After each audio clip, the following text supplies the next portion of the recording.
kana zvifanane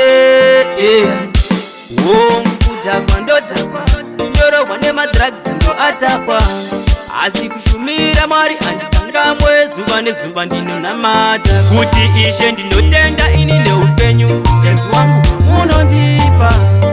Vakawanda vari kuparara nezvirwere vakwanitsaona, asi kurarama hakusi kungwara kwangu njera kana kugona kwangu, asi ndimi mune simba munosunungura kunanga zvaoma.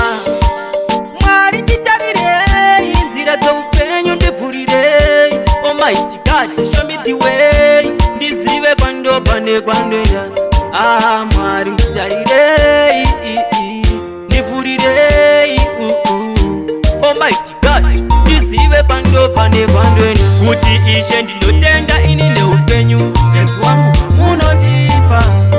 Vakawanda vari kuparara nezvirwere vakwanitsaona, asi kurarama hakusi kungwara kwangu njera kana kugona kwangu, asi ndimi mune simba munosunungura kunanga zvaoma.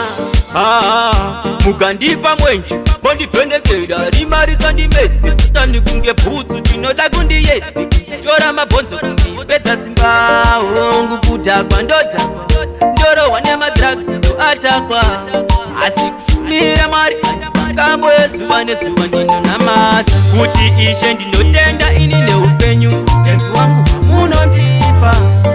Vakawanda vari kuparara nezvirwere vakwanitsaona, asi kurarama hakusi kungwara kwangu njera kana kugona kwangu, asi ndimi mune simba munosunungura kunanga zvaoma. Mwari nditarirei nzira dzoupenyu ndivhurirei, Almighty God show me the way, ndizive kwandobva nekwandoenda. Mwari nditarirei ndivhurirei, Almighty God ndizive kwandobva nekwandoenda, kuti Ishe ndinotenda ini neupenyu tenzi wangu